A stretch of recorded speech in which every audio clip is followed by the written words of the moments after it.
Okay. I always begin these by asking you to give me a little background on how many of my typing sessions you've seen before. Yours specifically, I'd probably say maybe like 4 or 5. Okay, Not fully, I kind of just skim through them. sure. So, okay. Uh, when I ask, if I'm to ask you to tell me about a sequence of small events that happened to you today, maybe prior to joining this conference, what would I be testing? Just like what I've done specifically for events, Yeah. What or what cognitive function do you think I'd be looking for?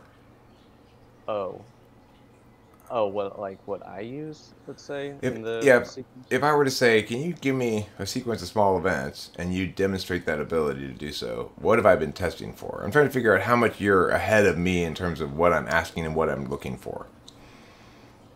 Um,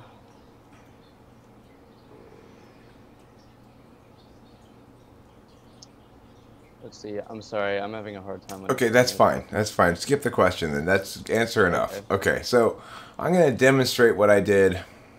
I'm going to demonstrate this sequence of small events, and I want you to do the same thing for your morning. So I first woke up at about 6 o'clock in the morning, 6:30 maybe, and I drove down to the gas station to get cigarettes, and then I came back here. I watched part of an episode of JoJo's Bizarre Adventure. Then I went back to sleep for a while, and then I got up about half an hour ago and watched another episode of JoJo's Bizarre Adventure. Then I started this. Can you do the same thing for your last couple of hours? Yeah. Woke up this morning. Um, Family's gone on vacation, so they can't give me daily tasks to do. So, went downstairs, got coffee in the coffee machine, water plants outside. We have a bird, so I grabbed some spinach, went upstairs, and gave it to our bird. And Does it make your bird have super strength like Popeye? a little bit, yeah. And let's see. Okay, that's good Yeah. enough. I get the gist. Okay, so you're perfectly capable at least of doing that kind of minor detail stuff. What I'm testing for there is introverted sensing, checking to see if it's polar. So if you were an ENFJ or an ENTJ, for example, you give me a very different sort of response to that question because they have SI polar. Okay, so can you tell me which Christmas was better? Last Christmas that just passed or the Christmas before? Um, I would say I don't remember every single Christmas, but I kind of remember like yeah, the important ones. So probably um honestly I can't remember like a best one, but I can remember like a worser one if that makes sense. Well, do you remember which is better from last year or the year before? Um I would say probably I can remember like this year would probably be better, yeah, Okay. from last year. Um, do you, when you consume media, is there a particular kind of media you're most likely to consume? Be it music, talk radio, podcasts, informational videos, entertainment cartoons, drama, whatever it is you like to consume. What is it you're most likely to consume? I guess I listen to music a lot. And if this counts as a media, I guess watch game streams. Okay, yeah, sure, that counts as media. Okay. So when you have a game streamer that you like versus one that you think is not so good, what's the difference between them? Is it the gameplay or the quality of the commentary? I would definitely say it can be both, but I'd definitely say like the gameplay, like the specific game that they're playing. Okay, so are you hoping when you watch that to not just be entertained but also to learn about the game? Yeah, definitely. Okay. Learning about the game. Okay. Do you like games where you can figure out the most efficient way to solve the game and then move through it in exactly that fashion time and again? Or do you like games that are more open-ended that let you world build and be creative? Probably finding the most efficient way. That's why I kind of watch videos, especially open-ended games, like being creative. I watch other people create things, and then I try to, do those things as well. Cool. Can you tell me who my mother's sister is in relationship to me? Is that going to be your aunt? Yeah. Okay. And I'm going to ask you some more introverted thinking questions or logic, kind of deductive reasoning questions. If all squirrels like bananas and I like bananas, am I necessarily a squirrel? No. If no bananas like squirrels and I like bananas, am I necessarily not a squirrel?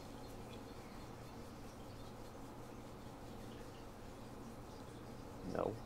Okay. If some frogs jump high and some things that jump high sing Christmas carols, can we conclude that some frogs must sing Christmas carols? No, we wouldn't. Okay. If only people from Egypt build pyramids and I've built a pyramid, am I necessarily from Egypt? No. Okay. Can you let's say I would like to win a gold medal in synchronized swimming in the 2024 Olympics. Can you come up with a 4-year plan for me?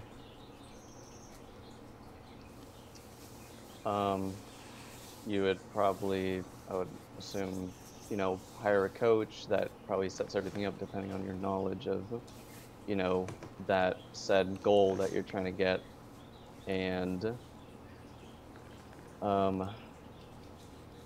yeah, they'd probably, assuming you would, hire a professional, they'd set up all the scheduling and all the training that you would need in order to get there. And that's kind of it, I guess, sort of, broadly. Yeah. Basically delegate all the planning to the coach. Okay. Um, I'm going to ask, this is in an open-ended style first. What values do you think you personally find most important to uphold?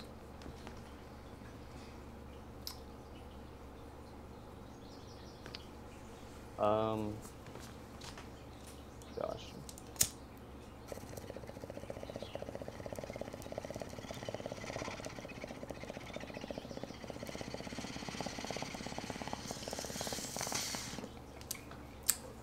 I'm not sure if I can answer that question. Are you more fair or kind? I'd say probably more kind. Are you more kind or socially graceful?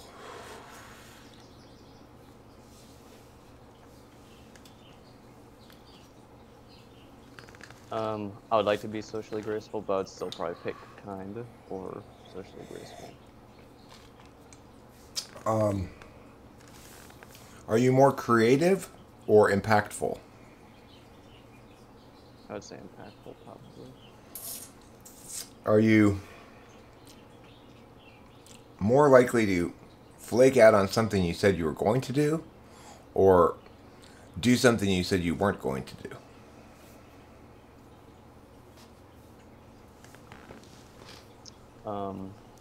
The second option, I'd probably say. Okay. Can you tell me how many uses you can think of for a 2x4?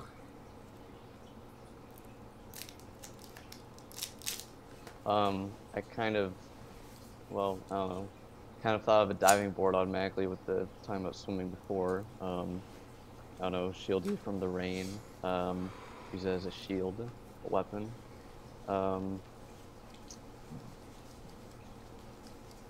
Okay. Block windows up. All right, I've got a new invention. It's it's a cat brush with a compass on it. So that if you're a hiker who likes to take your cat with you on backpacking trips, You can brush your cat while not getting lost. Okay. So, I can't think of a good name to market my new invention. Can you help me come up with some snappy names for it? Um, Gosh.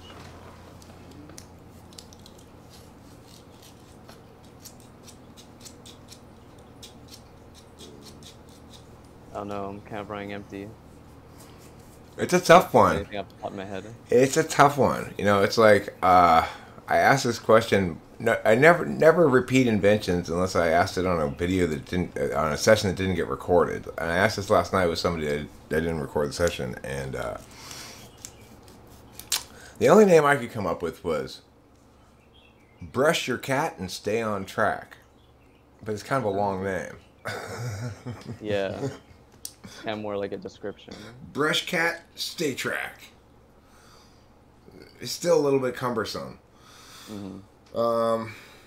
The I don't know. It's a tough one. It's a really tough one. I've come up with a lot of these inventions, and most of them are easier to name than this one.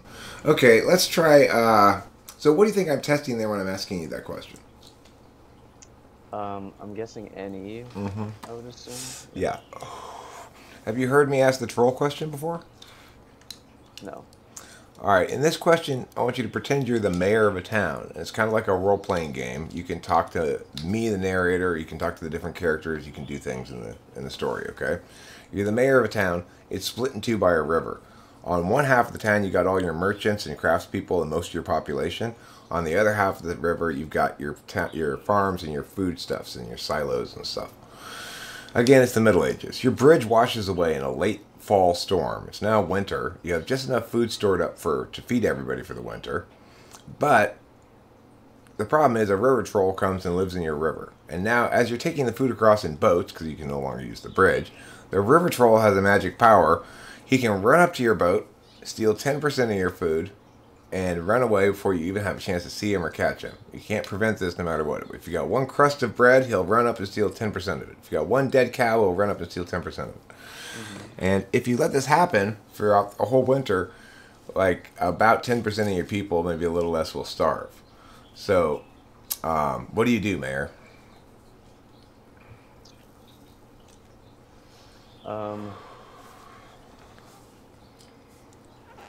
So was the bridge preventing the attacks, I guess you could say? Well, right. The river trolls only have the power to steal food from things that are crossing the river on a boat. He can't get up to the bridge for some reason. It's just not in his power. But you don't have the bridge anymore. And you can't rebuild it till spring. Okay. Well, I guess you could create catapults and just launch things over the river. Oh, you're going to launch the food over the river. Yeah. That's a good idea. Okay. That's a good solution. Do you have any other solutions? Well, I was gonna say build a bridge, but I can't do that till spring.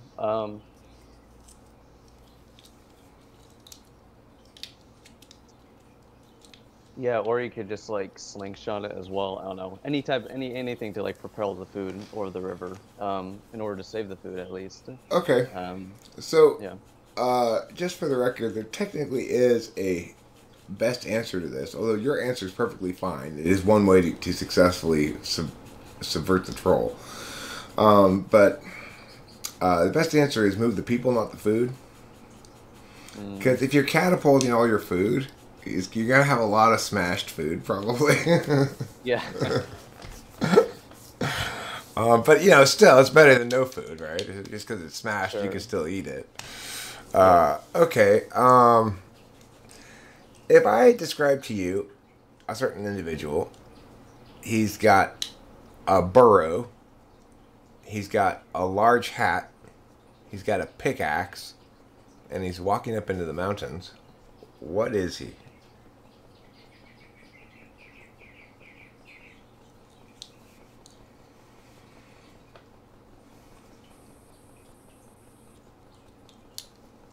So this is like is this like a fictional character or like a real I'm giving you I'm giving you a few elements of a character, and saying what archetype comes to mind, basically. I mean, I would guess like a minor. I Right. would get. Prospector, something like that, right? Sure. If I, put some clanking pans on there, you probably said old Mm-hmm. prospector. Okay, so now I'm going to give you three things that don't fit together, and I want you to find a link. They don't naturally fit together, and I want you to find something that that involves all three of them. So one of the three things is a frog. One of them is Japanese bullet train, and the other one is ballet dancing. What goes with a frog, Japanese bullet train, and ballet dancing?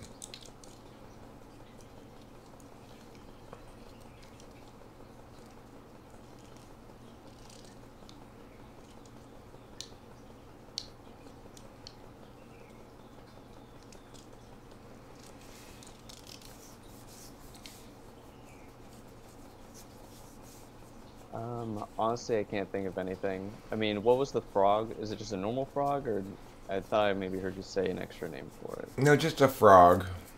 Okay. I'm not sure then. The only thing I come up with is they're all notable for the way they move. Yeah. Yeah, there's some movement with each of them. Okay, let's try another one of those. What do you think can you come up with in common between communication satellite, a can of tuna fish, and open heart surgery?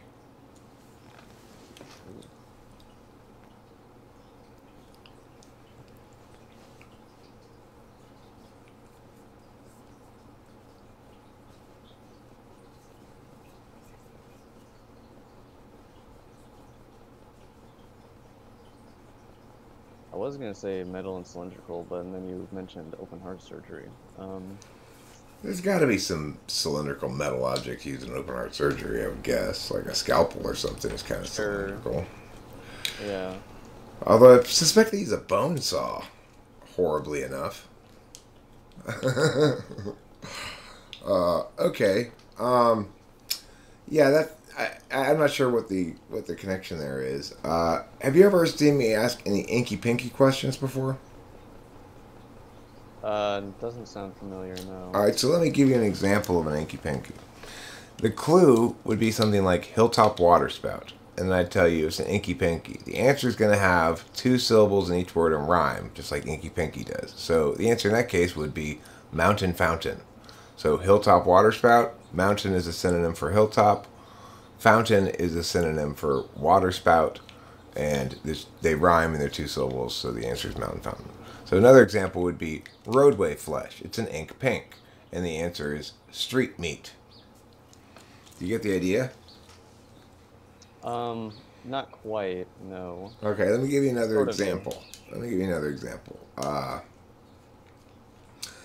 It's a tree rodent spinning around in water, and it's a inky pink.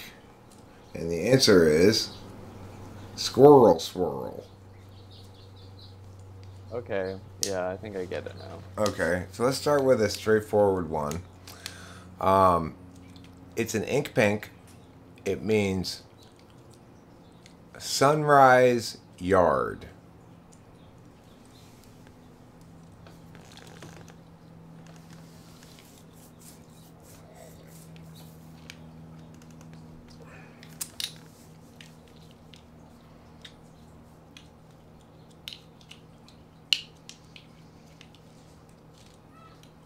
It's dawn lawn.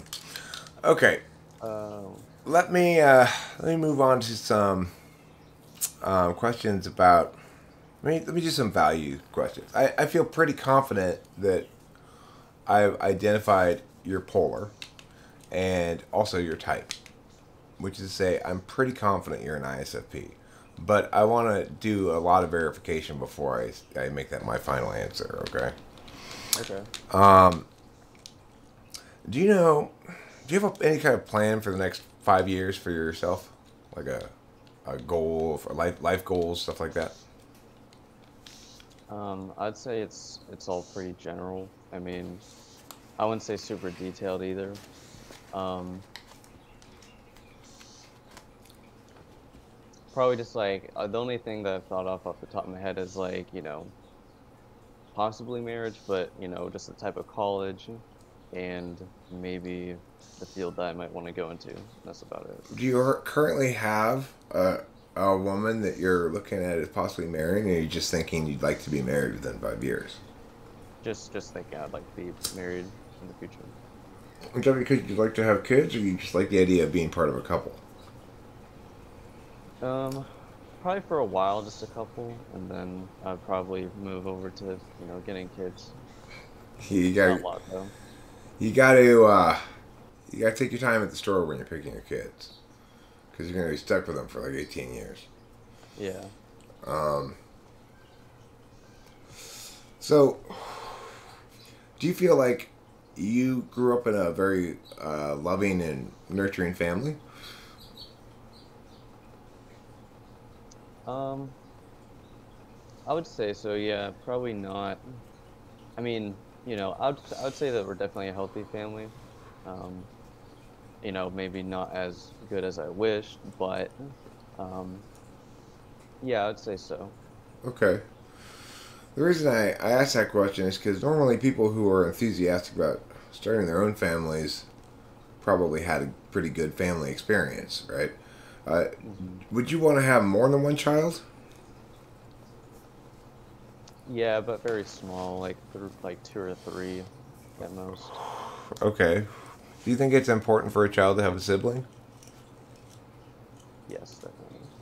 What do you think a child learns from having a sibling?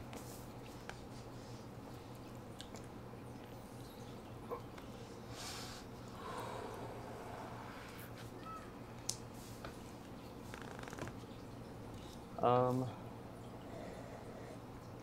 I mean, probably off the top of my head, you kind of just like know how to maybe socialize with that type of age group. You can kind of learn in your own home and then kind of apply that to, other kids possibly. If that makes sense. What do you think you've gotten so far and hope to get out of understanding cognitive function of the personality type?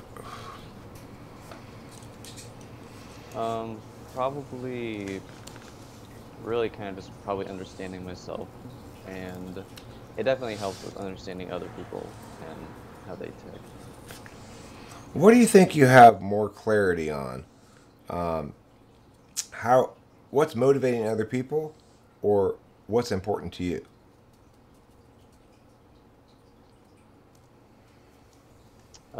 I'd probably say what's more important to me, I would say. Okay. Um, do you create anything like write or draw or sculpt or take pictures or make music? Um, I guess you could say, yeah, I create some things. I wouldn't say I've done it for a long time or like a lot. Um, I always like drawing. I did painting. I like doing pictures a lot. Um, I've attempted to create music, but it seems fun if I can get good at it. Hmm. Okay. Do you think truth? What do you think truth is? Um, well, I guess I know cognitive functions, there's like you can kind of have like an objective or subjective, truth, but I guess to me truth would be um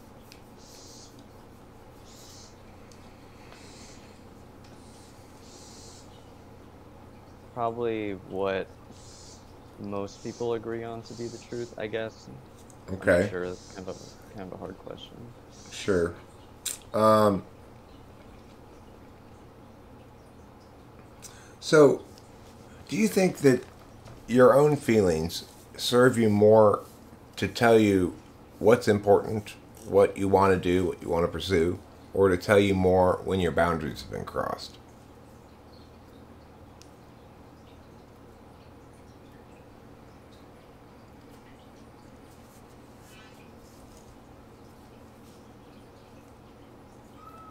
Um, Probably maybe when my boundaries have been crossed. Okay. How do you feel emotionally right now? Um, kind of neutral, I guess I would say. That's kind of, I would say how I am most of the time emotionally, is I'm just kind of just neutral. Okay. Um, do you get emotional when you're watching certain kinds of shows? Like, for example, when I watch anime, I often cry at the scenes where like somebody dies or whatever, you know. Hmm. Does that impact you a lot watching stuff, or do you have trouble making the leap emotionally? Um, it kind of depends, I guess. I would maybe say it could be harder emotionally. I mean, I usually don't cry at shows a whole lot, but have you seen the new show? At least I think it's newer, Invincible. I don't think so. Well, it's an Amazon original, but I usually like rarely ever cry, but for some reason that made me cry a couple times. Mm. Um, but normally it's kind of, I would say probably from that though, it was more, obviously it was relatable to me through that show, which what made me emotional. If it's not, if I don't feel any type of relation between the show and myself, then I usually don't get emotional, obviously. But that's kind of how I work with shows. If you were given some kind of an assignment, would you prefer the assignment to explain the ultimate goal clearly and let you figure out how to get there, or to articulate a bunch of specific steps you're supposed to do without explaining why you're doing them? I'd probably say the ultimate goal. Okay. And you have confidence that you'd be able to figure out how to get there? Um, Probably, yeah, I would say so. I'd probably like getting a little bit input from a couple of people, but I would say, yeah, for the most part, I'd be, pretty confident getting there. What if something breaks around your house, like your doorknob doesn't work anymore or something? Are you likely to attempt to fix it yourself, ask somebody else to help you fix it, leave it broken for a long time, or something else? I'd probably leave it broken until to the point where I fixed it, most likely. Okay. Um. So let me do a little bit of explanation as to what I'm thinking and stuff right now. Uh, some of the questions I ask have have are clearly, like, I know exactly what certain answers mean and certain answers don't. Others are a little bit more in the testing phase. Hmm. I've been hypothesizing that FE people usually say that their emotions are generally neutral, whereas FI people don't generally say that. But what's a more tried and tested kind of approach to typing FE, I think, and FI that I can see is maybe the most reliable from for me as a typologist is looking actually at the physical things, which is you don't do any mirroring. So when I lean forward, you don't lean forward. When I lean back, you don't lean back. When I move my arms here, you don't move your arms at all. Hmm. Uh, which is suggestive of definitely FI front stack and FE back stack. I think it's a pretty reliable check because people don't normally know you're looking for it. I don't typically talk a ton about it, but I am pretty confident that you're FI. But you're giving me some FE answers. Let's talk a little bit about your sort of SI behaviors. Can you talk about your sleep habits, your sleep hygiene, as they call it, which is to say, any kind of rituals you have before going to bed, your time of bed, how consistent it is, that kind of stuff. I wouldn't say that I'm super strict on it. Um, Normally I mean, I don't know, I kind of go to bed around, a specific time. It's kind of very general though. I wouldn't say that I'm to the point where like I need to be in bed at this time. Obviously, it depends when I'm getting up in the morning. So, if I want to get like 7 hours of sleep, then I'll try to be in bed around that time. Um, Do you think you but I need wouldn't say about that much? um, yeah, I would say so. Probably. I mean, I don't know. It depends on what it is. Like if I'm doing something physical, then I probably don't need a whole lot of sleep. I can get away with like 6 hours of sleep. But if before when I was in school, I'd probably need a good like 8 hours to be functional to learn. Did you what aspects of school did you find oppressive? Um, I've never really been that great with reading. Reading has always been very strenuous for me. So would you say And school in general too many words thrown at you? yeah, I would say so. Um, okay, so I'm quite confident that you're an ISFP. Can I ask you at this point what you thought you were coming in? I think coming in, I knew I had FI. Um, I've considered like I've considered like INTJ. That's kind of the one that I've focused on here and there. Okay, that's not impossible. You're looking at the same functions in a different order, right? Yeah. So, and you don't seem very. I mean, obviously, I don't see a lot of extroverted feeling in you. I wouldn't either way, but it seems more fifth than seventh. But let me see if I can nail this down a bit. So, can you break brushing your teeth down into exactly 3 steps? Um,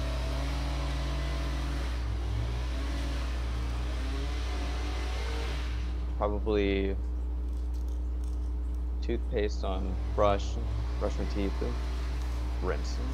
Okay. Uh,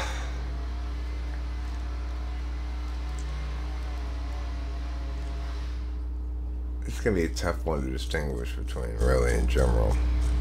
Uh, all right, let's talk about your interactions with other people. Um, does this happen to you very often, where somebody will say something like, "Oh, I want to become a singer, and I'm excited. That's going to be my career," and then you'll say something like, "Oh, well, you should get a vocal coach then to help you work on your pitch problems," and the person gets offended. If Are that you were saying, if that were to happen, why do you think the person would be offended?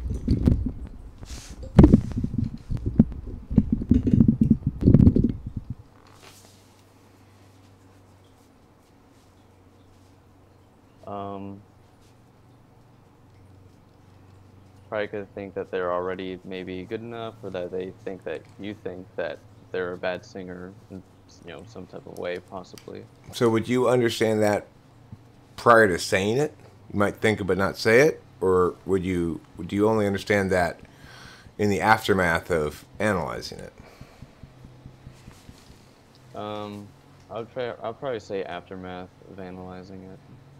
Okay, so in other words, you're likely to make that mistake and say something like that to somebody else and them get offended, and you'd be like, "I was just trying to help." Yeah, I'd probably say so. Okay. Um, what do you think about the state of the world in general? Um, I think it's probably getting pretty unhealthy. Um, at the moment, at least. I don't know. I've kind of had different opinions on, how much we're impacting the environment. That's, I don't know. To me, the environment's pretty important. So I kind of get, I guess, a little bit upset that we're constantly expanding and not, I guess, you know, being a little bit more cautious.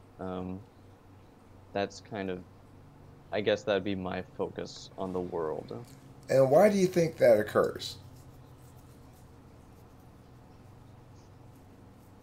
Um, Probably because I care about everything else that lives on it, most likely. No, I mean, why do you think the world ignores what's important from your perspective? Um, Probably because they're selfish. Okay. I mean, that'd be a basic answer. Yeah. Okay.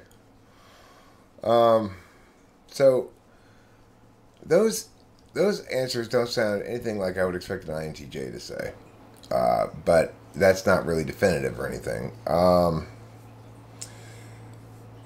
I would also say that I would expect generally that the introverted thinking would be a little stronger if you were an INTJ, but that's not really definitive either because 6 and 8 slot can, yeah, 6 and 8 slot can both look kind of similar.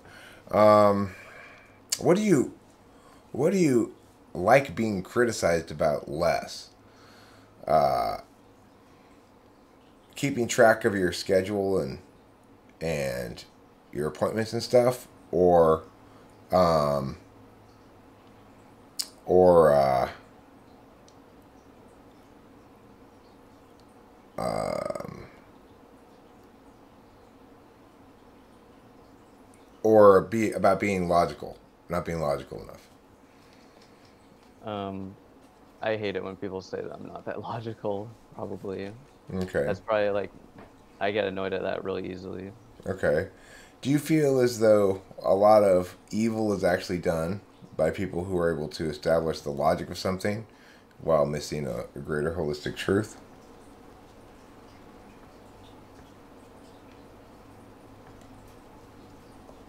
Um, I'd probably say so, yeah. Okay, so when you criticize yourself and you feel like you really fucked up and you yell at yourself, well, like for me, it's often when I knock shit over. I yell at myself, "God damn it, Eric! You knew that drink was right there. Why did you kick it?"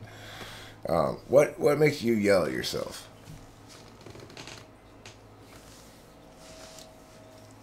Um, this probably doesn't have any really relation probably to a whole lot, but I would say probably if I maybe, create my own physical pain on myself, like if I bite my tongue or stub my toe, that what probably gets me annoyed at myself a lot. I mean, that's I that guess is that that normal? no, that's textbook six slot. That's the best example of a six slot SI answer I've ever heard. I've never even looked for a six slot SI answer in that fashion before that I just did, where I contrasted 6 and 8, and oh, that's what six slot SI critical parent looks like. For me, it's Right. TE because I should be ordinal more. I should keep track of, like, if I'm going to move something across the room, I need to stop and move stuff out of the way first. If I don't do Uh-huh. that, if I don't do that basic TE shit, then I get really mad at myself. So you're demonstrating what I would call six slot SI countervalued critical parent, which is, Okay. again, consistent with ISFP. I'm very certain you're an ISFP.